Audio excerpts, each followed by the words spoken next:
اس میں بیان کیا جائے گا۔ چند اصطلاحات پہلے ذہن میں آ جائیں گی تو آگے اس کو بات سمجھنا آسان ہو جائے گا۔ ضروری اصطلاحات نمبر 199 پیج ہے۔ ضروری اصطلاحات نمبر 1 تکفیر۔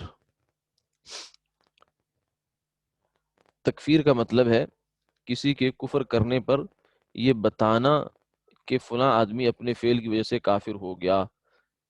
لہذا تکفیر کا مطلب کافر بنانا نہیں بلکہ کافر بتانا ہے۔ یعنی کسی کو کفر کا فتویٰ اگر کسی پر لگتا ہے تو یہ مطلب نہیں ہوتا کہ ہم اس کو کافر بنا رہے ہیں۔ کچھ لوگ سمجھتے ہیں کہ جی علماء جو ہے کافر بناتے ہیں، کافر بناتے نہیں، کافر بتاتے ہیں۔ بنا تو اپنے فعل سے ہے، ہم نے صرف اس کو ڈکلیئر کیا ہے کہ یہ ایسا ہو گیا۔ نمبر 2 ثبوت قطعی۔ جو چیز رسول اللہ صلی اللہ علیہ وسلم سے ہم تک تواتر سے پہنچی ہے اس کا ثبوت قطعی ہے۔ جیسے قرآن، پورا کا پورا قرآن الف لام سے لے کر الحمد کے الف سے لے کر ناس کی سین تک، اور نماز کی تعداد 5 نمازیں، رکعتیں، رکوع اور سجدے کی کیفیت، کہ رکوع کسے کہتے ہیں، سجدہ کسے کہتے ہیں، اذان اور زکوٰۃ کی تفصیلات، اور نبی صلی اللہ علیہ وسلم کی ختم نبوت وغیرہ کا عقیدہ۔ یہ وہ عقیدے ہیں جو قطعی طور پر شریعت سے ثابت ہیں۔ تواتر کے معنی ہے نبی صلی اللہ علیہ وسلم سے لے کر ہم تک ہر زمانہ میں اس بات کی روایت کرنے والے اتنی کثیر تعداد میں ہیں کہ ان سب کا غلطی یا جھوٹ پر متفق ہو جانا عادتاً محال سمجھا جاتا ہے۔ ثبوت قطعی بھی ہو گیا اور تواتر بھی ہو گیا۔ اب تیسری چیز ہے ثبوت بدیہی۔ اس کو فقہا کے عرف میں، فقہا کی لینگویج میں اس کو ضروری لفظ بھی بولا جاتا ہے، اس پر ضروریات۔ یہ تواتر کے ساتھ ساتھ کسی بات کی شہرت تمام خاص و عام مسلمانوں میں اس درجہ ہو جانے کو کہتے ہیں کہ عوام تک اس سے واقف ہوں، جیسے نماز، روزہ، زکوٰۃ، حج کا فرض ہونا اور شراب کا حرام ہونا، اور نبی صلی اللہ علیہ وسلم کا ختم نبوت وغیرہ کا آخری نبی ہونا۔ یہ بدیہی بھی ہو جاتا ہے، یعنی قطعی بھی ہے، بدیہی بھی ہے۔ نمبر 4 ضروریات دین۔ ضروریات دین وہ چیزیں جو نبی صلی اللہ علیہ وسلم سے ہم تک بذریعہ تواتر اس درجہ شہرت کے ساتھ پہنچی ہیں، ثابت ہیں کہ ہر خاص و عام ان سے باخبر ہے۔ ان کو فقہا اور متکلمین کی اصطلاح میں ضروریات دین کہا جاتا۔ نمبر 5 ایمان۔ ایمان کیا ہے؟ رسول اللہ صلی اللہ علیہ وسلم کی ہر اس چیز میں قلبی تصدیق کرنا جس کا ثبوت آپ سے قطعی اور بدیہی طور پر ہو چکا ہو، بشرطے کہ اس کے ساتھ اطاعت پر آمادگی بھی ہو۔ یعنی دل سے یہ ماننا کہ آپ صلی اللہ علیہ وسلم نے جو کچھ بھی دین ہمیں دیا ہے وہ ٹھیک ہے، وہ سچ ہے، آپ نے جو بات بھی ہمیں بتائی ہے وہ سب برحق ہے، درست بات ہے، یہ ایمان ہے۔ اور اسلام کیا ہے؟ اللہ اور اس کے رسول کی اطاعت اور فرما برداری کا اقرار کرنا، بشرطے کہ اس کے ساتھ ایمان یعنی تصدیق قلبی بھی ہو۔ اسلام اطاعت پر آمادگی کا نام ہے اور ایمان تصدیق کا نام ہے۔ نمبر 7 کفر۔ جن امور کی تصدیق کرنا ایمان میں ضروری ہے، ان میں سے کسی ایک بات کو بھی جھٹلانا یا انکار کرنا اس کو کفر کہتے ہیں۔ یعنی مسلمان ہونے کے لیے تو بہت کچھ ماننا پڑے گا، کافر ہونے کے لیے کسی ایک بات کا انکار بھی کافی ہے، یعنی وہ بات کہ جو ضروری ہے، ضروریات دین میں سے۔ ایمان اور اسلام کے درمیان فرق۔ لغت کے اعتبار سے ایمان تصدیق قلبی کا نام ہے اور اسلام اطاعت و فرما برداری کا نام ہے۔ ایمان کا محل قلب ہے، دل ہے، اور اسلام کا محل اعضاء و جوارح۔ یعنی ایمان کہاں ہوگا؟ دل کے اندر۔ اسلام کہاں ہوگا؟ انسان کے جسم کے اندر، ظاہر کے اندر۔ لیکن شرعاً یہ تو لغت کے اعتبار سے بات ہوگی، لیکن شرعاً ایمان بغیر اسلام کے اور اسلام بغیر ایمان کے معتبر نہیں، یعنی دونوں آپس میں لازم و ملزوم ہیں۔ یعنی اللہ اور اس کے رسول کی محض دل میں تصدیق کر لینا شرعاً اس وقت تک معتبر نہیں جب تک زبان سے اس تصدیق کا اظہار اور اطاعت و فرما برداری کا اقرار نہ کرے، اور اطاعت و فرما برداری کا اقرار اس وقت تک معتبر نہیں جب تک اس کے ساتھ دل میں اللہ اور اللہ کے رسول کی تصدیق نہ کرے۔ اس سے نکل جائیں گے وہ سارے لوگ جو جیسے یہودیوں کے بارے میں فرمایا الذین آتیناہم الکتاب یعرفونہ کما یعرفون ابناءہم، جو ان کو ہم نے اہل کتاب دی ہے وہ حضور کو ایسے پہچانتے جیسے اپنے اولاد کو انسان پہچانتا ہے، لیکن مومن نہیں ہے۔ یہ جانتے ہیں کہ حضور نبی ہیں لیکن مانتے نہیں ہیں۔ تو ایمان گویا کہ صرف جاننے کا نام نہیں، ماننے کا نام ہے. جیسے ہم لوگ، بہت ایک واضح مثال ہے، پاکستان کے لوگ یا دنیا کے بہت سے ممالک جو ہے نا، اسرائیل کے نام سے دنیا میں ایک ریاست موجود ہے، اس کو جانتے ہیں لیکن مانتے نہیں ہیں. جاننا تو ایک حقیقت ہے کہ موجود تو ہے وہ، اس کا پورا سیٹ اپ ہے، اس کا نظام ہے، سلسلہ سارا، لیکن ہم اس کو تصدیق نہیں، تسلیم نہیں کرتے، کہتے ہیں ناجائز ہے یہ، اس کی قانونی حیثیت ہم تسلیم نہیں کرتے. تو حضور کو نبی جاننا کافی نہیں ہے، ماننا ضروری ہے. اور دوسری طرف ماننے کے لیے جو ہے نا وہ بھی، یعنی عملاً اطاعت بھی ضروری ہے. تو منافقین جو تھے وہ اطاعت تو کرتے تھے لیکن مانتے نہیں تھے. تو یہ دونوں چیزیں نہیں، مسلمان پورا وہ ہے جو دل سے جانتا ہے، دل سے مانتا ہے، اور پھر عمل سے آپ کی اطاعت پر بھی آمادہ ہے. چاہے عمل کرے نہ کرے وہ ایک الگ بات ہے، اس کو فاسق ہو جائے گا، لیکن وہ کہتا ہے کہ مجھے کرنا ہے، مجھے آپ کی مطابق ہی زندگی گزارنی ہے، اس چیز کا اعتراف کرتا ہے. اہل حق کے دونوں گروہ یعنی اشاعرہ اور حنفیہ نے اس بات پر اتفاق کیا ہے کہ ایمان اور اسلام آپس میں لازم و ملزوم ہے. متلازم مطلب لازم و ملزوم ہے، یعنی ایمان کے بغیر اسلام معتبر نہیں، اور نہ ہی اس کا عکس، اور اسلام کے بغیر ایمان معتبر نہیں. یعنی نہ اسلام ایمان کے بغیر معتبر ہے، پس ایک دوسرے سے جدا نہیں ہوتے. کفر کی اقسام. کفر کتنے قسم کا ہوتا ہے؟ یہ بڑی اہم بات ہے. کفر کی 4 قسمیں ہیں. نمبر 1 کفر جہل، جہالت والا، اپنے زعم باطل میں یہ خیال کرنا، زعم کہتے ہیں گمان کو، باطل بے بنیاد، اپنا بے بنیاد ایک خیال گھڑ لیا کہ حضور صلی اللہ علیہ وسلم اپنے دعوی رسالت میں سچے نہیں. یعنی یہ اپنے خیال میں وہ آپ کو سچا نہیں سمجھ رہا، یہ نہیں ہے کہ اندر سے سچا سمجھ رہا اور اوپر سے نہیں سمجھ رہا. اسے کفر جہل کہتے ہیں. عرب کے بہت سے مشرکین کا کفر اسی قسم کا تھا. آج بھی بہت سے جو دنیا میں کافر ہے وہ اس قسم کے کفر ہے ان کا، کہ وہ کہتے ہیں نہیں نہیں ٹھیک ہے، انہوں نے دعوی رسالت کیا لیکن وہ اپنے دعویٰ میں سچے نہیں تھے. سچے نہ ہونے کی 2 صورتیں ہو سکتی ہیں. ایک یہ ہے کہ انہوں نے جان بوجھ کے جھوٹ بولا، نعوذ باللہ من ذالک، انہوں نے کہا جی میں اللہ کا رسول ہوں جبکہ وہ اللہ کے رسول تھے نہیں. ایک صورت یہ ہے. دوسری صورت ہے جیسے ہمارے مستشرقین ہیں، اورینٹلسٹ ہیں، وہ یہ کہتے ہیں کہ حضور نے جان بوجھ کے نہیں جھوٹ بولا، ان کے ساتھ کچھ ایسی فیلنگ ان کو آئی نفسیاتی طور پر کہ ان کو لگا کہ مجھے میرے اوپر وہی آتی ہے، لہذا وہ اپنے خیال میں ٹھیک ہیں لیکن وہ حقیقت میں صحیح نہیں ہے. تو یہ بھی جہل ہی ہے، یعنی انہوں نے حضور کی رسالت کا اقرار نہیں کیا. عرب کے بہت سے مشرکین کا کفر اسی قسم کا تھا. نمبر 2 کفر جحود و عناد، آپ صلی اللہ علیہ وسلم کو اپنے دعویٰ میں سچا سمجھنے کے باوجود آپ کی تکذیب کرنا، یہ کہنا کہ ہاں نبی تو سچے ہیں لیکن میں نہیں مانتا. اسے کہتے ہیں عناد، ہٹ دھرمی، ہٹ کو اپنا دھرم بنا لیا، یعنی اپنی انا کو. اس کی مندرجہ ذیل صورتیں. نمبر 1 آپ کی رسالت کو سرے سے تسلیم نہ کرنا. اہل کتاب اور فرعون اور ابو جہل وغیرہ کا کفر اسی نوعیت کا تھا. ابو جہل اور فرعون یہ موسیٰ علیہ السلام کو پہچانتے اچھی طرح تھے، اتنے معجزے دیکھے، اتنی چیزیں دیکھی، یقین تو ان کو ہو گیا لیکن مان نہیں رہے تھے. کیوں؟ کہ ان کو اپنی چودراہٹ، اپنی حکومت، اپنی چیزیں جاتی ہوئی نظر آ رہی تھی. تو یہ پھر کفر عناد کہتے ہیں اس کو. یعنی اس کو شبہ نہیں ہے کوئی، بلکہ کسی وجہ سے وہ نہیں مان رہا. الذین آتیناہم الکتاب یعرفونہ کما یعرفون ابناءہم، سورہ بقرہ آیت نمبر 146. یہ وہ لوگ جن کو ہم نے کتاب دی وہ آپ کو پہچانتے جیسے پہچانتے اپنے بیٹوں کو. وجحدوا بها واستيقنتها انفسهم ظلما وعلوا، سورہ نمل آیت نمبر 14. اور ظلم اور تکبر کی راہ سے ان کے منکر ہو گئے. یعنی شبہ نہیں لگا بلکہ ظلم کیا، ناجائز انکار کیا اور تکبر کیا، حالانکہ ان کے دلوں میں ان کے دلوں نے ان کا یقین کر لیا تھا. دوسری صورت کیا ہو سکتی ہے کہ آپ صلی اللہ علیہ وسلم کی رسالت کو مان لینے کے باوجود آپ کے کسی قول کو صراحتاً غلط یا جھوٹ قرار دینا. یعنی یہ بھی مانے کہ حضور اللہ کے نبی ہیں، پھر کہے کہ انہوں نے یہ بات ٹھیک نہیں کی، یہ بات ٹھیک نہیں کی، حالانکہ نبی ماننے کا مطلب یہ ہے کہ اس کی ہر بات ٹھیک ہے. وما ارسلنا من رسول الا لیطاع باذن اللہ، نبی تو آتے اس لیے ہیں کہ ان کی بات مانی جائے. لیکن نبی کی بات ماننے کے بعد پھر آدمی کہے کہ ٹھیک ہے لیکن یہ بات میری سمجھ میں نہیں آتی، تو یہ بھی انکار ہے. یعنی آپ کے بعض ہدایات پر ایمان رکھے اور بعض کی تکذیب کرے. نمبر 3 تیسری صورت کیا ہے جہود کی کفر کی؟ کہ رسول اللہ صلی اللہ علیہ وسلم کے رسول کے کسی قطعی الثبوت قول یا فعل کو یہ کہہ کر رد کر دے کہ یہ آپ کا قول یا فعل نہیں ہے، یہ بھی در حقیقت رسول کی تکذیب ہے. یعنی ایک ہے خبر واحد، کوئی ایک حدیث ہے، جیسے آپ کہتے ہیں کہ مجھے ایک بندہ کہتے ہیں مجھے اس کا حدیث ہونے پہ اطمینان نہیں ہے، لیکن ایک حدیث متواتر ہے بھائی، اتنی زیادہ سندوں سے آئی ہے کہ اب آپ اس کا انکار کرتے ہو تو آپ کے پاس کوئی ریزن چاہیے.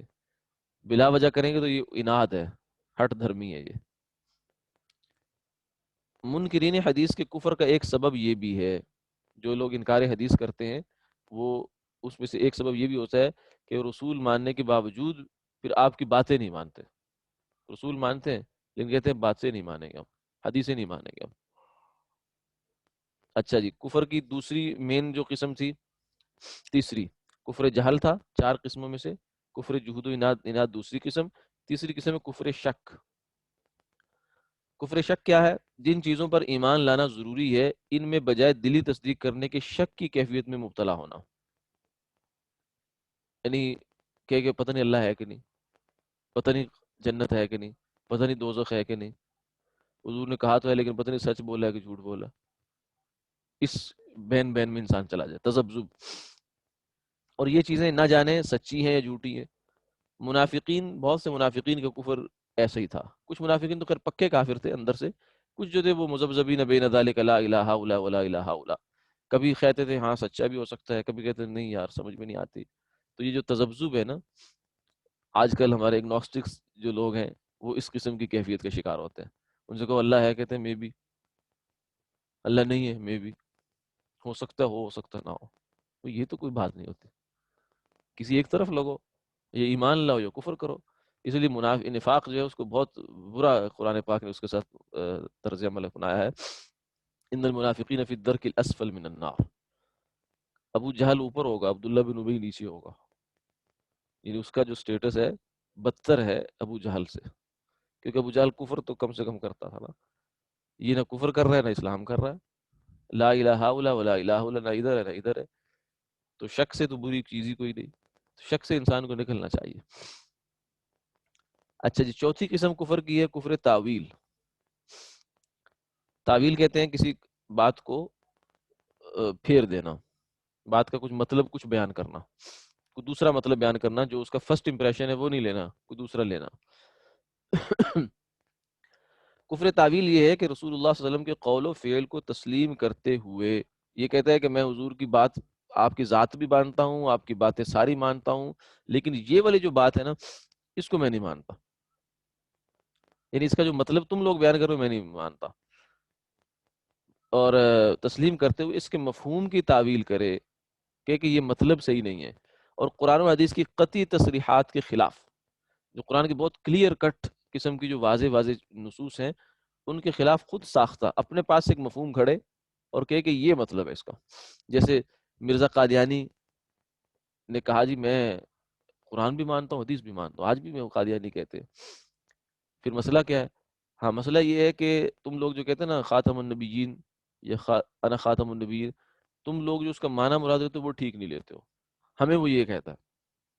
تو اس سے پوچھا تم کیا کہتے ہو؟ کہتے ہیں میں لیتا ہوں مہر. وہ کیا ہے کہ حضور کے بعد جو بھی نبی آئے گا نا حضور کی مہر سے بنے گا. یعنی نبی آ سکتا ہے گویا کہ. اب ایک طرف اس لفظ کے مفہوم کے 1400 سال کی پوری امت ایک طرف، اور یہ بدبخت ایک طرف.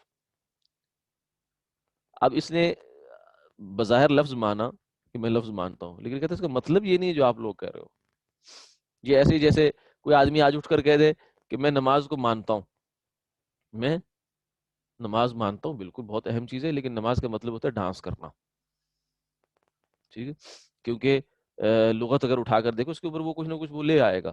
دنیا میں دجل اتنا زیادہ ہے کہ الٹے سے الٹا نظریہ کوئی انسان اپنا لے، اس کے لیے کچھ نہ کچھ اس کو معیدات، قرائن، دلیلیں شیلیں مل جاتے، شبہات مل جاتے.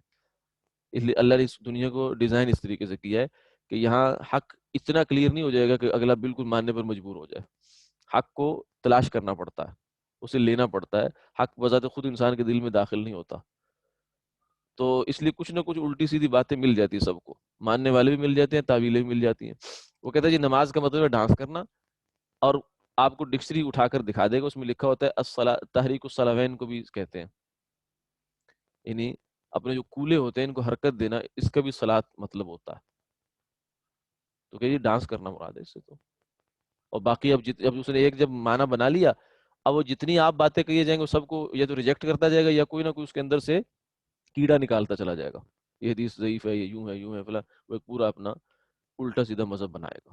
بہت سے لوگ دنیا میں اس طرح کے ایڈیشن انہوں نے اسلام کے تیار کیے. امریکہ میں بھی ایسے لوگ ہیں جو جن کے نئے فرقے انہوں نے بنائے اسلام کے نام پر، لیکن ان کا اسلام سے کوئی دور دور کا تعلق نہیں ہے. تو وہ سب تعویل کے اس پہ آتے ہیں. یہ والا کفر ہوتا ہے سب کا، کہ وہ اسلام کو ظاہراً سب اقرار کرتے ہیں، اخلاص کے ساتھ مانتے ہیں، لیکن اس کا مطلب وہ کہتے ہیں وہ نہیں ہے جو آپ لوگ لے رہے ہو. یعنی وہ اسلام کا مفہوم، وہ چیزوں کا مفہوم جو آج تک 1400 سال سے امت سمجھتی آئی ہے، اس کو چیلنج کرتے ہیں وہ لوگ. اس لیے وہ اب بھائی اسلام یا تو وہی ہو سکتا ہے جو 1400 سال سے امت کے پاس ہے، یا تم اسلام ہو. اگر تم اسلام ہو تو پھر یہ سارے کافر، اگر یہ مسلمان ہو تو پھر تم کافر. دونوں نہیں چل سکتے ساتھ. کہ نماز سے مراد وہ بھی ہو جو ہم پڑھتے ہیں اور ڈانس بھی نماز سے مراد ہو، تو یہ دو چیزیں اکٹھی نہیں ہو سکتی. تو ختم نبوت کا مطلب وہ بھی ہو جو امت لیتی آ رہی ہے، اور آپ کا بھی ختم مطلب ہو، تو یہ کیسے ہو سکتا؟ کفر کی اس قسم کو قرآن پاک کی اصطلاح میں الحاد اور حدیث کی اصطلاح میں الحاد و زندقہ کا نام دیا گیا.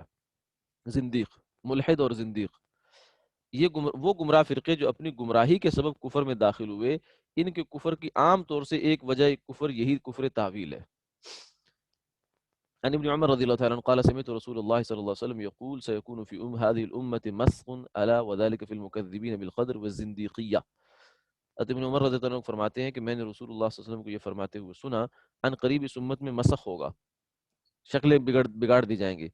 اور سن لو کہ وہ تقدیر کو جھٹلانے والوں اور زندیقوں میں ہوگا. یعنی ہوگی یہ امت فی هذه الامہ، اور اس میں زندیق، یعنی اس امت میں زندیق ہو سکتا ہے. اس قسم کی تکذیب اور کفر کے بارے میں شاہ ولی اللہ صاحب رحمۃ اللہ علیہ فرماتے ہیں، اگر دین کی باتوں کا ترجمہ، عبارت لمبی ہے اس لیے ہم ذرا اس کو چھوڑ رہے ہیں. تو اگر دین کی باتوں کا ظاہری طور پر تو انسان اقرار کرے، کہتے ہیں میں سب مانتا ہوں، ختم نبوت مانتا ہوں، نماز مانتا ہوں، اللہ کو مانتا ہوں، لیکن اللہ کا مطلب ہے نیچر. ظاہری طور پر اقرار کر رہا ہے لیکن اس کا مطلب کچھ الٹا بیان کر رہا ہے. ظاہری طور پر اقرار کرے لیکن دین کی بعض ثابت شدہ چیزوں کی ایسی تفسیر کرے، مطلب ایسا بیان کرے جو صحابہ اور تابعین اور اجماع امت کے خلاف ہو، تو وہ زندیق ہے، وہ شخص زندیق ہے. مثلا یہ تو اقرار کرے کہ قرآن حق ہے، اور جو اس میں جنت اور دوزخ کا ذکر ہے وہ بھی حق ہے، لیکن جنت سے مراد وہ خوشی اور فرحت ہے جو اخلاق حمیدہ سے پیدا ہوتی ہے. یعنی آپ نیکی کرتے ہیں، آپ کو ایک اندر ایک اچھا فیل ہوتا ہے کہ میں نے بڑا اچھا کام کیا. جنت سے مراد یہی ہے، اس کے علاوہ کوئی جنت نہیں ہے. تو یہ آدمی زندیق ہے. اور دوزخ سے مراد وہ کیا کہتا ہے؟ ندامت. گناہ کرنے کے بعد انسان کو جو ایک دم احساس ہوتا ہے کہ میں نے بہت غلط کام کر دیا، تو یہی دوزخ ہے جو اخلاق مذمومہ کے سبب سے حاصل ہوتی ہے. ورنہ ویسے نہ کوئی جنت ہے نہ دوزخ، تو یہ شخص زندیق ہے. ایک مثال دیتی، اصول ایک ہی ہے. اچھا جی، اب تعویل صحیح اور تعویل باطل یعنی تحریف میں فرق. یہ جو تعویل باطل ہے اس کو تحریف بھی کہتے ہیں. یحرفون الکلم عن مواضعہ یلحدون فی آیاتنا. شاہ ولی اللہ صاحب رحمۃ اللہ علیہ لکھتے ہیں پھر تعویل کی دو قسمیں ہیں. ایک تعویل تو وہ ہے جو کتاب و سنت اور اجماع کی کسی قطعی بات کے مخالف نہیں ہے، یہ تعویل صحیح ہے. جیسے مثلا قرآن پاک میں ید اللہ، اللہ کا ہاتھ. اب اس کی تعویل کی علماء نے، اہل حق نے تعویل کی ہے اس کی کہ اس سے مراد قدرت ہے، اس سے مراد یہ بھی تعویل ہے، لیکن یہ تعویل ٹھیک ہے، اس کو تعویل صحیح کہتے ہیں. اور ایک تعویل وہ ہے جو ان مذکورہ چیزوں سے ثابت شدہ کسی قطعی حکم کے متصادم ہو، یہ زندقہ ہے. جیسے قادیانی کی تعویل ہے. اور یہ باطل تعویل یعنی تحریف ہے. لہذا جو شخص قیامت کے دن اللہ تعالیٰ کے دیدار کا منکر ہو، یا عذاب قبر کا منکر ہو، اور منکر و نکیر کے سوال کا منکر ہو، یا پل صراط اور حساب کا منکر ہو، خواہ وہ یوں کہے کہ مجھے ان راویوں پر اعتبار نہیں، یا یوں کہے ان راویوں کا اعتبار ہے مگر حدیث کے معنی دوسرے ہیں، اور یہ کہہ کر ایسی تعویل بیان کرے جو اس سے پہلے نہیں سنی گئی، تو وہ زندیق ہے. یا یوں کہے کہ نبی صلی اللہ علیہ وسلم خاتم النبیین تو ہیں، لیکن اس کے معنی یہ ہے کہ آپ کے بعد کسی شخص کو نبی کہنا جائز نہیں. البتہ نبوت کے معنی اور مصداق یعنی انسان کا اللہ تعالیٰ کی طرف سے مخلوق کے لیے مبعوث ہونا کہ اس کی اطاعت فرض ہو اور وہ گناہوں سے معصوم ہو، اور اس بات سے معصوم ہو کہ اس کی رائے میں غلطی ہو تو وہ اس پر باقی رہے، اور یہ معنی اور مصداق آپ کے بعد اماموں میں موجود ہیں، تو یہ شخص بھی زندیق ہے۔ کسی نبی کے بعد کسی غیر نبی کے اندر یہی صفات ماننا جو نبی کی صفات ہیں، اور کہے کہ میں نبی تو نہیں مان رہا لیکن اس کی ساری جو فیچرز ہیں وہ مان رہا ہے، تو یہ بھی زندقہ ہے۔ اسی طرح اگر کوئی یوں کہے کہ نبی صلی اللہ علیہ وسلم خاتم النبیین ہے، لیکن آپ کے بعد نبی آ سکتا ہے یا آیا ہے، البتہ وہ آپ کے واسطے سے ہے اور آپ کے ظل یعنی سایہ کے طور پر یعنی ظلی نبی ہے، تو یہ شخص بھی زندیق ہے۔ غرض ضروریات دین یعنی اسلام کے قطعی اور یقینی مسائل میں سے کسی ایک مسئلہ میں بھی تعویلات باطلہ کر کے اس کو اس کے مفہوم اور صورت میں نکالنا جس کی تصریح قرآن و حدیث میں ہے اور جمہور امت وہی سمجھ لی آئی ہے، در حقیقت قرآن و حدیث اور عقائد اسلام کی تکذیب کرنا ہے، پوری امت کو بیک قلم غلط کرنا۔ علم عقائد کی مشہور کتاب مقاصد میں ہے، اور اگر کوئی ایسا ہو کہ نبی صلی اللہ علیہ وسلم کی نبوت کے اقرار کے ساتھ ساتھ اور شعائر اسلام کی اظہار یعنی نماز روزہ حج بھی کرتا ہے، اس کے باوجود ایسے عقائد پوشیدہ رکھتا ہے جو بالاتفاق کفر ہے، تو اس کو زندیق کے نام سے خاص کیا جاتا ہے۔ نماز پڑھنے کے باوجود، روزہ حج کرنے کے باوجود اور نبوت کا ظاہری اقرار کرنے کے باوجود بھی اگر کوئی ایک عقیدہ بھی اس کا ایسا ہے جو کفر ہے تو وہ زندیق ہوگا۔ وہ وجوہات، اب آگے نئی بات شروع ہوگی کہ ایک آدمی پہلے سچا مسلمان تھا مثلا، اب اس سے کچھ ایسے کام ہوا یا کوئی ایک کام ہو گیا جس سے وہ دائرہ اسلام سے خارج ہو گیا، تو کون سے کام ہو سکتے ہیں؟ وہ وجوہات جن کی وجہ سے آدمی مرتد اور اسلام سے خارج ہو جاتا ہے۔ ارتداد کے معنی لغت میں پھر جانے اور لوٹ جانے کے ہیں، اور شریعت کی اصطلاح میں ایمان و اسلام سے پھر جانے کو ارتداد اور پھرنے والے کو مرتد کہتے ہیں۔ جو اسلام مسلمان ہونے کے بعد کفر اختیار کرتا ہے اسے کہتے ہیں مرتد۔ ارتداد کی دو صورتیں ہیں۔ ارتداد کی پہلی صورت کوئی صاف طور پر مذہب اسلام تبدیل کر کے پھر جائے، جیسے کسی بھی وجہ سے کوئی بھی کچھ بھی اس کے ساتھ ہو گیا، ایک آدمی کہتا ہے میں پہلے مسلمان تھا لیکن آج سے میں مسلمان نہیں ہوں، نعوذ باللہ من ذالک، اسلام چھوڑ کر عیسائی، یہودی یا ہندو مذہب اختیار کر لے، یا اللہ تعالیٰ کے وجود یا توحید کا منکر ہو جائے، یا نبی صلی اللہ علیہ وسلم کی رسالت کا انکار کر دے، واضح لفظوں میں اس کو اون کرے، انکار بھی کرے اور کہ ہاں ہاں میں مانتا ہوں اس بات کو کہ حضور نبی نہیں ہے، بس اللہ کو مانتا ہوں لیکن حضور کو نبی نہیں مانتا، یا کہتا ہے میں اللہ سے آج کے بعد میں اللہ تعالیٰ کے ماننے والوں میں میرا نام نہ لکھا جائے، میں الگ ہو گیا ہوں، دہریہ ہو جائے، اسی جو ہوتے ہیں۔ تو یہ تو ارتداد کی پہلی صورت ہے۔ ارتداد کی دوسری صورت صاف طور پر مذہب تبدیل نہ کرے اور توحید و رسالت کا انکار بھی نہ کرے، لیکن کچھ اعمال اور اقوال، کچھ حرکتیں ایسی کرے یا کچھ باتیں ایسی کرے یا عقائد ایسے کر لے جو انکار قرآن یا انکار رسالت کے مترادف و ہم معنی ہوں، یعنی اس بات کا مطلب ہے قرآن کا انکار، اس بات کا مطلب ہے حدیث کا انکار، رسالت کا انکار۔ مثلا مثال میں سمجھ آئے گا، اسلام کے کسی قطعی اور ضروری بدیہی حکم کا انکار کر بیٹھے جس کا ثبوت قرآن مجید کی نص صریح سے ہو یا نبی صلی اللہ علیہ وسلم سے بطریق تواتر ثابت ہو، مثلا حضرت عائشہ رضی اللہ تعالیٰ عنہ کی برات، پاک دامنی، یہ قرآن اس پر گواہی دیتا ہے، اس کا کوئی آدمی انکار کر دے کہ نہیں نعوذ باللہ من ذالک ایسا نہیں تھا، یا نمازوں کے 5 ہونے کا انکار کہ نہیں نمازیں 5 نہیں 3 ہیں، کئی لوگ ہیں مختلف علاقوں میں ایسے لوگ اٹھتے رہتے ہیں کہتے ہیں جی نمازیں 3 ہیں، یہ مولویوں نے خواہ مخواہ 5 بنا دیے، ٹھیک ہے، تو مولوی پر سارا الزام لگا دیتے ہیں۔ اس کی کچھ وضاحت درج ذیل ہے۔ جس طرح ایمان اللہ تعالیٰ پر ایمان کے معنی یہ معنی نہیں کہ صرف اس کے وجود کا قائل ہو جائے، بلکہ اس کی تمام صفات کاملہ، علم، سمع، بصر، قدرت وغیرہ کو اسی شان کے ساتھ ماننا ضروری ہے جو قرآن و حدیث میں بتلائی ہے۔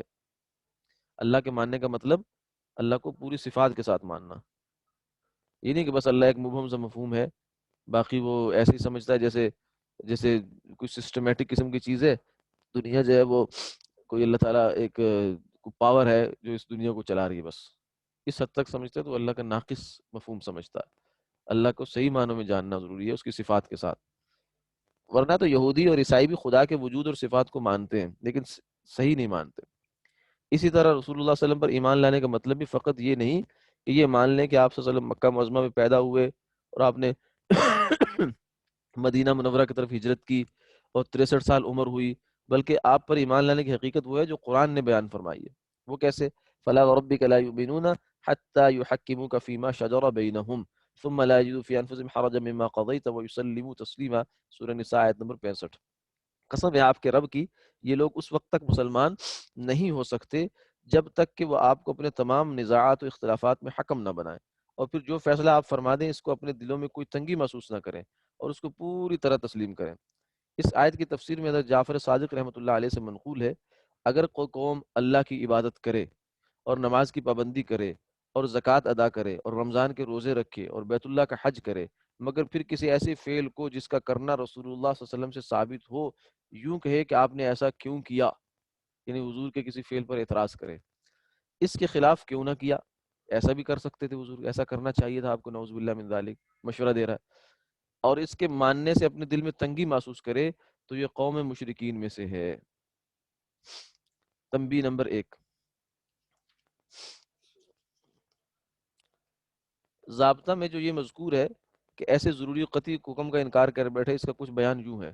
ثبوت کے اعتبار سے احکام اسلام کی مختلف قسمیں ہیں جن کے مختلف احکام ہوتے ہیں۔ کفر و ارتداد صرف ان احکام کے انکار سے عائد ہوتا ہے جو قطعی الثبوت بھی ہوں اور قطعی الدلالہ بھی ہوں۔ قطعی الثبوت ہونے کا مطلب تو یہ ہے کہ ان کا ثبوت قرآن مجید یا ایسی احادیث سے ہو جن کی روایت کرنے والے نبی صلی اللہ علیہ وسلم کے عہد سے مبارک سے لے کر آج تک ہر زمانے اور ہر عہد میں، قرن میں، مختلف طبقات اور مختلف شہروں کے لوگ اس کثرت سے رہے ہوں کہ ان سب کا جھوٹی بات پر اتفاق کر لینا محال سمجھا جائے۔ اسی کو اصطلاح میں تواتر اور ایسی احادیث کو احادیث متواترہ کہتے ہیں۔ اور قطعی الدلالہ ہونے کا مطلب یہ ہے کہ جو عبارت قرآن میں اس حکم کے متعلق آئی ہے یا حدیث متواتر سے ثابت ہوئی ہے، وہ اپنے مفہوم اور مراد کو صاف صاف ظاہر کرتی، کلیئر کٹ ہو بالکل، اس میں کسی قسم کی الجھن یا ابہام نہ ہو جس میں کسی کی تعویل چل سکے۔ پھر اس قسم کے احکام قطعیہ اگر مسلمانوں کے ہر عام و خاص میں اس طرح معروف و مشہور ہو جائیں کہ ان کو جاننا کسی خاص اہتمام اور تعلیم و تعلم پر موقوف نہ رہے، بلکہ عام طور پر مسلمانوں کے وراثتاً وہ باتیں معلوم ہو جاتی ہوں، جیسے نماز، روزہ، حج اور زکوٰۃ کا فرض ہونا، چوری و شراب نوشی کا گناہ ہونا، نبی صلی اللہ علیہ وسلم کا خاتم الانبیاء ہونا وغیرہ، تو ایسے احکام قطعیہ کو ضروریات دین کے نام سے تعبیر کرتے ہیں، اور جو اس درجہ مشہور نہ ہوں وہ صرف قطعیات کہلاتے ہیں، ضروریات نہیں۔ اور ضروریات اور قطعیات کے حکم میں یہ فرق ہے کہ ضروریات دین کا انکار باجماع امت مطلقاً، یعنی ہر حال میں کفر ہے، نہ واقفیت اور جہالت کو اس میں عذر قرار نہ دیا جائے گا اور نہ کسی قسم کی تعویل سنی جائے گی، جبکہ صرف قطعیات جو شہرت میں ضروریات کے درجے کو نہیں پہنچے، تو حنفیہ کے نزدیک ان میں تفصیل یہ ہے کہ اگر کوئی عام آدمی نہ واقفیت اور جہالت کی وجہ سے ان کا انکار کر بیٹھے تو ابھی اس کے کفر و ارتداد کا حکم نہ لگایا جائے، بلکہ پہلے اس کو سمجھایا جائے گا کہ یہ حکم اسلام کے قطعی ثبوت اور قطعی دلالت احکامات میں سے ہے، تم اس کا کیوں انکار کر رہے ہو، اس کا انکار کفر ہے۔ اس کے بعد بھی اگر وہ اپنے انکار پر قائم رہے تب کفر کا حکم لگایا جائے گا۔ تنبیہ نمبر 2، اگر کوئی حکم نہ قطعی ثبوت ہے نہ قطعی الدلالہ، یا وہ قطعی ثبوت نہ ہو البتہ قطعی الدلالہ ہو، یا وہ قطعی ثبوت تو ہے لیکن قطعی الدلالہ نہیں ہے، یہ 4 سیٹ بنیں گے اس کے، ان میں سے کسی ایک کو ہٹاتے جائیں گے تو وہ مختلف ہو جائے گی بات، تو ان صورتوں میں حکم شرعی کے انکار پر کفر کا حکم نہ لگایا جائے گا، البتہ اس کا منکر فاسق کہلائے گا۔ تنبیہ نمبر 3، جو قطعی ثبوت نہ ہو اس کی مثال وہ احادیث ہیں جو خبر واحد کے درجے کی ہیں۔ خبر واحد کا اگر کوئی انکار کرتا ہے تو وہ نہ تو قطعی ثبوت چیز ہے اور نہ وہ ضروریات دین میں سے ہے، لہذا اس کو فاسق تو کہہ سکتے ہیں، اس کو کافر نہیں کہیں گے۔ اگلا عنوان ہے اہل قبلہ کی تکفیر کا مسئلہ۔ جو لوگ ایمان و اسلام کا اظہار کرتے ہیں اور نماز اور روزہ وغیرہ کے پابند ہیں، مگر اسلام کے کسی قطعی اور یقینی حکم میں تعویل باطل کر کے کتاب و سنت اور اجماع امت کے خلاف اس کا مفہوم بدل دیتے ہیں، یعنی جو زندیق و ملحد ہیں، دوسرے لفظوں میں یوں کہیں، ان کو کافر قرار دینے کے بعد سوال پیدا ہوتا ہے کہ یہ لوگ بہرحال کلمہ گو ہیں۔ یہ وہ سوال ہے جو ہر قادیانی آپ سے کرتا ہے، مسلمانوں سے، کہ ہم تو کلمہ پڑھتے ہیں، ہمیں کیوں کافر کہتے ہو؟ کافر تو وہ ہوتا ہے جو عیسائی ہو، جو کلمہ نہ پڑھے، کلمہ گو ہے اور اہل قبلہ ہیں، اور ہم تو نماز بھی پڑھتے ہیں قبلے کی طرف منہ کر کے، اور اہل قبلہ کی تکفیر بالاجماع منع ہے۔ تو اس صورت کے حال کا کیا حل ہے؟ اس بارے میں اصل یہ حدیثیں ہیں۔ انس رضی اللہ عنہ فرماتے ہیں کہ حضور صلی اللہ علیہ وسلم نے ارشاد فرمایا، جو شخص لا الہ الا اللہ کی شہادت دے اور ہمارے قبلہ کی طرف رخ کرے اور ہماری نماز پڑھے، ہمارا ذبیحہ کھائے، تو یہی مسلمان ہے۔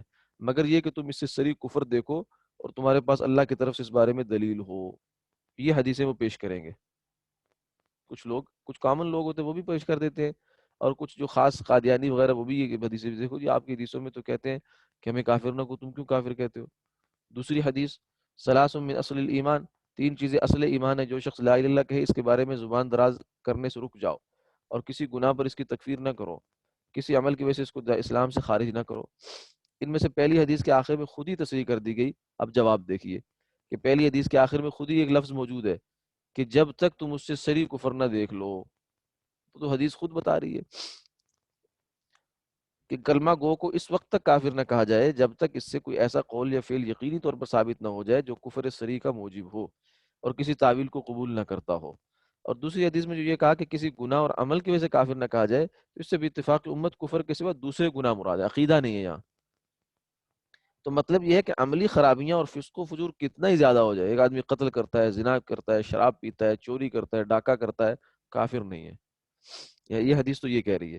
اس کی وجہ سے اہل قبلہ کو کافر نہ کہا جائے گا، نہ یہ کہ وہ قطعیات اسلام کے خلاف عقائد کا اظہار بھی کرتا ہے تب بھی اس کو کافر قرار نہ دیا جائے. چنانچہ دیکھیے مانعین زکوٰۃ، حضور کی وفات کے بعد ابو بکر صدیق جب خلیفہ بنے، کچھ لوگوں نے کہا ہم زکوٰۃ نہیں دیتے، اور مدعی نبوت مسیلمہ کذاب دعوی نبوت کر بیٹھا، اور اس کی جماعت کو کافر و مرتد قرار دے کر ان سے جہاد کرنے پر صحابہ کا اجماع اس کی کھلی ہوئی شہادت ہے کہ اہل قبلہ جن کی تکفیر ممنوع ہے، اس کا مفہوم یہ نہیں جو قبلہ کی طرف منہ کرے یا نماز پڑھ لے اس کو کسی کفری عقیدے کی وجہ سے بھی کافر نہ کہا جائے. اس کا مطلب تو پھر یہ ہوا کہ آدمی زبان سے کلمہ پڑھتا رہے اس کے بعد کہتا رہے میں خدا کو بھی نہیں مانتا، پھر کہ لا الہ الا اللہ. بلکہ معلوم ہوا کہ کلمہ گو یا اہل قبلہ یہ دو اصطلاحی لفظ ہیں، ان کے مفہوم میں صرف وہ مسلمان شامل ہیں جو شاعر اسلام، نماز وغیرہ کے پابند ہونے کے ساتھ ساتھ تمام موجبات کفر کے باعث بننے والی چیزوں سے اور عقائد باطلہ سے پاک ہوں.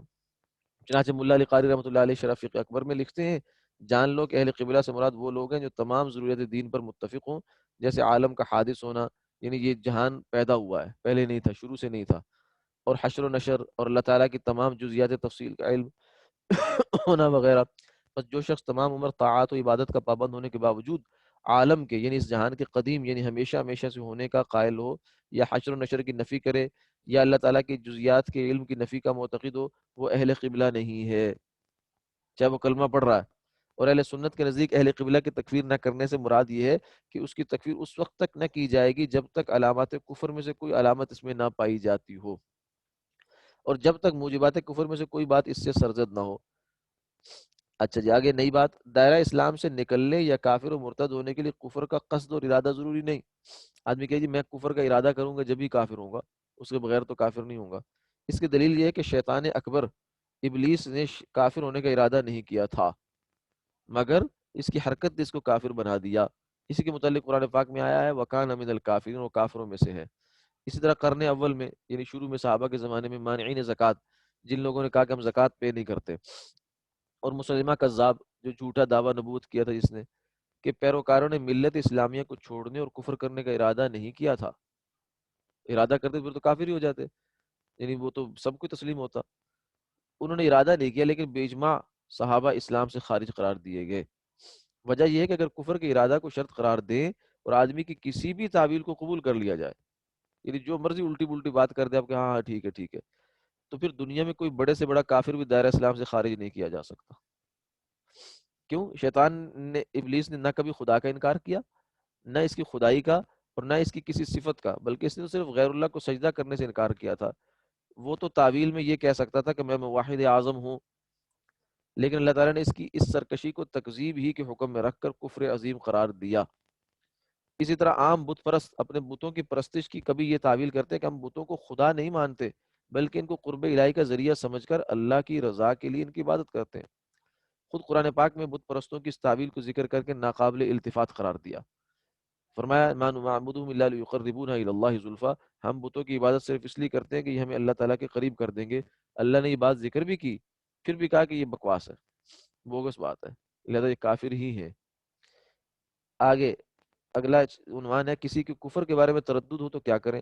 اگر کسی شخص کے متعلق یا کسی جماعت کے متعلق کفر کے حکم میں تردد ہو کہ پتہ نہیں یہ کفر کا مرتکب ہوا کہ نہیں ہوا، خواہ وہ یہ تردد علماء کے اختلاف کے سبب ہو، کچھ علماء کہتے ہیں کہ یہ کفر ہے، کچھ کہتے ہیں نہیں ہے، یا قرائن کے آپس میں تعارض ہونے کی وجہ سے ہو، یعنی جو دلائل ہیں اسی میں سے کوئی دلیل لگتی ہے، کبھی ایک ہی مفتی ہے یا ایک ہی عالم ہے وہ کہتے ہیں یار مجھے کبھی خیال ہوتا ہے کفر ہونا چاہیے، کبھی ہوتا نہیں ہونا چاہیے، یا اصول کے غامض یعنی گہرے اور دقیق ہونے کی وجہ سے ہو، یعنی کفر تو ہے وہ بظاہر لیکن اس کی جو تعویل ہے نا بہت باریک ہے، اور وہ بالکل ویسے تو صحیح نہیں ہے لیکن کفر کو سے بچانے کے لیے اس کو مؤثر ہو سکتی ہے۔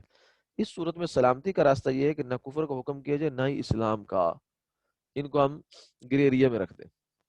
اس کی تفصیل یہ ہے کہ جب اس کے اسلام کا حکم نہ لگایا جائے گا تو اس سے نکاح کی اجازت نہ دیں گے اور نہ اس کی اقتدا کریں گے، نماز بھی نہیں پڑھیں گے اس کے پیچھے، نہ اس کا ذبیحہ کھائیں گے، اور چونکہ اس پر کفر کا حکم بھی نہ لگائیں گے لہذا اس پر کفار و مرتد کے معاملات جاری نہ کریں گے، یعنی دونوں طرف سے احتیاط۔ اگر تحقیق کی قدرت ہو تو اس کے عقائد کی تفتیش کریں گے اور اس تفتیش کے بعد جو ثابت ہو اس کے مطابق اس کے مطابق احکام جاری کریں گے، اور اگر تحقیق کی قدرت نہ ہو تو سکوت کریں گے اور اس کا معاملہ اللہ تعالیٰ کے سپرد کر دیں گے۔ آگے کفر التزامی اور کفر لزومی۔ آج ارادہ ہے انشاءاللہ اس کو 2 صفحے رہیں گے اس کو مکمل کر لیں گے۔ کفر التزامی اور کفر لزومی۔ کفر التزامی کا مطلب ہے کفر کو اون کرنا، مختصر لفظوں میں ایک آدمی کفر بھی کرتا ہے اور کہتا ہے ہاں میں مانتا ہوں اس بات کو، اور لزومی کا مطلب ہے کہ وہ مانتا تو ہے لیکن کہتا ہے یہ کفر نہیں ہے، ایسا عقیدہ اور ایسی رائے رکھنا جو خود کفر کی بات ہو، مثلا یہ عقیدہ رکھنا کہ قرآن کتاب الہی نہیں ہے، کفر التزامی ہے۔ ایک بندہ کہتا ہے قرآن اللہ کا کلام نہیں ہے، یہ حضور نے خود لکھ لیا، نعوذ باللہ من ذالک، کیونکہ آدمی خود اپنے اختیار سے اس کا ارتکاب اور التزام کر رہا ہے۔ اور ایسا عقیدہ اور رائے رکھنا جو بذات خود تو کفر نہیں لیکن اس کو ایسا معنی لازم ہے جو کفر ہے، تو اس سے جو کفر واقع ہوتا ہے اس کو کفر لازم کہتے ہیں، یعنی کفر التزامی یوں سمجھے ڈائریکٹ کفر، اور کفر لزومی انڈائریکٹ، یہ بھی اس کا آسان تعبیر ہے اس کی۔ اس کی مثال بدا کا عقیدہ ہے۔ بدا بدا کا مطلب ہے ظاہر ہو جانا، یعنی خدا نے پہلے سے کچھ جان رکھا تھا، مثلا بعد میں حقیقت الامر کچھ اور معلوم ہوئی، جیسے ہماری رائے بدلتی ہے تو خدا کی بھی ایسے رائے بدل جاتی ہے، یا خدا کا پہلے کچھ ارادہ تھا پھر یوں معلوم ہو کہ یہ ارادہ ٹھیک نہیں ہے۔ اس سے لازم آتا ہے کہ اللہ تعالیٰ کو جاہل اور لا علم مانا جائے، نعوذ باللہ، جو کہ کفر ہے۔ اس بارے میں جو قاعدہ اور ضابطہ ہے وہ یہ ہے، اب یہ ایک انڈائریکٹ ہے اور ایک ڈائریکٹ ہے، یعنی اس بندے سے جو بدا کا قائل ہے، آپ یہ پوچھے کہ اللہ جاہل ہے، کہتے نہیں نعوذ باللہ من ذالک، میں تو ایسا نہیں کہہ رہا، اللہ کو علم نہیں ہے، کہتے نہیں میں اس کو نہیں مانتا، اللہ کا عالم ہے۔ پھر کئی بھی چیز جو عقیدہ رکھ رہا ہے اس سے تو لازم یہ آتا ہے، کہتے نہیں یہ لازم نہیں آتا اس سے، تو وہ انڈائریکٹ کفر کر رہا ہے۔ اور جو پہلے والا ہے کہتا ہے کہ میں، وہ ڈائریکٹ کہتا ہے کہ خدا اللہ کا کلام ہے ہی نہیں، یا کہتا ہے کہ اللہ عالم نہیں ہے، تو وہ ڈائریکٹ ہے۔ اس بارے میں جو ضابطہ بنتا ہے وہ یہ ہے، جس شخص کے کفر قول سے کفر لازم آتا ہو لیکن اس کو اس معنی لازم کفریہ کا علم و شعور نہ ہو، اور جب اس کو اس معنی لازم کا شعور و علم ہو جائے تو اس کے اعتقاد رکھنے سے انکار کر دے، یعنی اس کو بتایا جائے کہ بھائی تو بدا کا جو عقیدہ رکھ رہا ہے اس کا مطلب تو خدا کو جاہل ماننا ہے، تو کہتا ہے نہیں نہیں نہیں، مجھے تو یہ تسلیم نہیں ہے، تو وہ انکار کر دیتا ہے اس کا۔ اور لزوم خوب واضح بھی نہ ہو اور مسئلہ بھی ضروریات دین میں سے نہ ہو تو اس کو کافر نہ کہیں گے۔ اور اگر معنی لازم کو وہ تسلیم کرتا ہے، کہتا ہے ہاں ہاں میں مانتا ہوں، اون کرتا ہوں کہ کوئی بات نہیں، اگر خدا کا اسے جاہل ہونا لازم آتا ہے تو کیا حرج ہے، خدا کو جاہل بھی مان لیتا ہوں، تو گویا کہ وہ تو پھر اس نے تو ڈائریکٹ ہی کر دیا کام، وہ انڈائریکٹ والی بات ختم کر کے ڈائریکٹ ہو گیا۔ اگر معنی لازم کو تسلیم کرتا ہوں، البتہ یہ کہتا ہوں کہ یہ معنی لازم کفر نہیں ہے جبکہ تحقیق میں کفر ہو، تو اس کو کافر سمجھیں گے۔ اسی طرح اگر لزوم خوب واضح ہو اور خفا کی گنجائش نہیں تو یہ لزوم التزام کے حکم میں ہوگا، اور قائل اگر عدم علم کا عذر کرے تو وہ قابل قبول نہ ہوگا۔ آگے آخری جو چیز ہے وہ یہ ہے، کسی واقعی مسلمان کو کافر کہنا، یعنی کفر جو ہے یہ بڑا نازک کام ہے، کسی غیر مسلم کو مسلمان کہنا یہ بھی نازک بات ہے، اور کسی مسلمان کو غیر مسلم کہہ دینا یہ بھی نازک، دونوں طرف احتیاط ہے۔ حضرت ابو سعید خدری رضی اللہ تعالیٰ عنہ نقل کرتے ہیں کہ حضور صلی اللہ علیہ وسلم نے ارشاد فرمایا، نہیں تکفیر کرتا ایک شخص دوسرے کی مگر ان دونوں میں سے ایک کفر کا مستحق ہو جاتا ہے، کیونکہ اگر وہ شخص فی الواقع کافر ہے تب تو وہ کافر ہی ہوا، اور نہ تکفیر کرنے والا ورنہ تکفیر کرنے والا اس کی تکفیر کرنے کے سبب کافر ہو گیا۔ اور ایک روایت میں ہے کہ ان دونوں میں سے ایک پر کفر واجب ہو گیا۔ ناجائز تکفیر کرنے والے پر کفر لوٹنے اور واجب ہونے کا مطلب یہ ہے کہ اس پر اس کا وبال آتا ہے، کافر ہوتا نہیں عملاً. بعض رات کا کہنا ہے کہ حدیث کی روح سے اس پر جو کفر واجب ہوتا ہے وہ کفر لزومی ہے، کیونکہ وہ شخص جس کو کافر کہا گیا اس کے عقائد میں جب کفر کی کوئی بات نہیں اور یہ سب عقائد ایمان کے ہیں تو گویا ایمان کو کفر کہنا لازم آیا، اور ایمان کو کفر کہنا بلا شبہ اللہ اور اس کے رسول کی تکذیب ہے. قرآن پاک میں وَمَن يَكْفُرْ بِالْإِيمَانِ فَقَدْ حَبِطَ عَمَلُهُ، سورہ مائدہ آیت نمبر 5. جو شخص ایمان کا انکار کرے اس کے عمل ضائع ہو گئے. حاصل یہ ہے کہ جس شخص کے عقائد میں کوئی چیز کفر کی نہیں، خواہ اعمال اس کے کتنے خراب ہو، اس کو کافر کہنا جائز نہیں. عقیدے کی اصل بنیاد ہے. مذکورہ بالا ضابطے کی بنا پر فقہا نے اس معاملے میں اس درجہ احتیاط کا حکم دیا ہے کہ اگر کسی شخص سے کوئی مشتبہ کلام سرزد ہو جائے، کوئی ایسا مبہم سی بات ہے جو کفر بھی ہو سکتی ہے اور اسلام بھی ہو سکتی ہے، جس میں 100 ممکنہ احتمال میں سے 99 احتمالات کفر کے مضمون کے ہوں، اور صرف ایک احتمال اس کلام میں اس کا بھی ہو کہ اس کے کوئی صحیح اور جائز معنی بن سکتے ہوں، تو مفتی پر لازم ہے کہ 99 احتمالات کو چھوڑ کر اسی ایک احتمال کی طرف مائل ہو جائے اور اس کو کافر کہنے سے باز رہے، بشرطے کہ متکلم یعنی جس نے بات کی ہے خود اپنے کسی قول و فعل سے اس کی تصریح نہ کر دے کہ اس کی مراد وہی معنی ہے جو کفر کے ہیں. وہ تو پھر آ بیل مجھے مار، اپنے پاؤں کی خود ہی کلاڑی مارا تو پھر مفتی اس کے کیا کام آئے گا. فتاوی عالمگیری میں اس مضمون کو یوں بیان کیا گیا ہے: جب کسی مسئلہ میں متعدد وجوہ کفر کی موجب ہو اور ایک وجہ معنی کفر سے روکنے والی ہو تو مفتی کے ذمہ ضروری ہے کہ اس ایک وجہ کی طرف مائل ہو جائے، مگر جب کہ قائل اس وجہ کی تصریح کر دے جو موجب کفر ہے تو پھر تعویل سے اس وقت اس کو کوئی فائدہ نہ ہوگا. وہ تو مدعی سے گواہ چست والی بات ہو جائے گی. کسی کافر کو مسلمان کہنا اوپر کے مضمون کی طرح کسی یقینی کافر کو مسلمان کہنا اور سمجھنا بھی خطرناک جرم ہے. یہ ہوتا ہے عام طور سے معاشرے میں ایسا ہو رہا ہوتا ہے کہ مثلا قادیانی کافر ہیں، ایک بندہ کہتا ہے جی مجھے نہیں پتا، میں تو ان کو اچھے انسان سمجھتا ہوں، جو میں ان کو مسلمان سمجھتا ہوں. وہ اپنی ذات میں مسلمان ہے، سچا مسلمان ہے، لیکن اس نے کسی کافر کو مسلمان قرار دے لیا. یہ بھی خطرناک بات ہے. اسلام کو اسلام سمجھنا، کفر کو کفر سمجھنا یہ ضروری ہے. اوپر کے مضمون کی طرح کسی یقینی کافر کو مسلمان سمجھنا اور کہنا بھی خطرناک جرم اور اپنے ایمان کو خطرے میں ڈالنا ہے، کیونکہ اس سے کفر کو ایمان قرار دینا لازم آتا ہے، اور ایسا کرنا پوری امت اسلامیہ، ملت اسلامیہ اور اسلامی معاشرہ پر ظلم عظیم ہے، کیونکہ اس سے پورا اسلامی معاشرہ متاثر ہوتا ہے. نکاح، کیونکہ کفر کے نتیجے میں کفر کوئی شوق پورا کرنے کی تھوڑی ہوتا ہے، کفر کے نتیجے میں آگے احکامات مرتب ہوتے ہیں. آپ اب اسے نکاح نہیں کر سکتے. ایک جو سوشل ہماری ایکٹیویٹی وہ اس سے متاثر ہوتی ہے. نسب بچے کا اور میراث، کافر مسلمان کا وارث نہیں ہو سکتا، مسلمان کافر کا وارث نہیں ہو سکتا. ذبیحہ، اس کی ذبح کی ہوئی جانور حلال نہیں ہوگا. امامت نماز اور اجتماعی اور سیاسی حقوق، ان سب چیزوں پر اس بات کا اثر پڑتا ہے. اگر آپ ایک ہلکا سا تھوڑا سا کانٹا بدلتے ہیں، آپ اس کو کافر کی مسلمان کہتے ہیں تو کانٹا آگے بہت بڑے اثرات ڈالتا ہے، اور اگر اس کو کافر کہتے ہیں تو بہت بڑے اثرات ڈالتا ہے. تو یہ بہت ایزی بات نہیں ہے ایک آدمی اس کو کہ جی تو ویسے مولویوں کے جھگڑے ہی ہوتے ہیں، بس چھوڑو اس بات کو، ہم تو سب کو اچھے سمجھتے ہیں، سب کو مسلمان سمجھتے ہیں. تو یہ سب کو مسلمان سمجھتے سمجھتے ایسا نہ ہو کہ انسان خود ڈی ٹریک ہو جائے.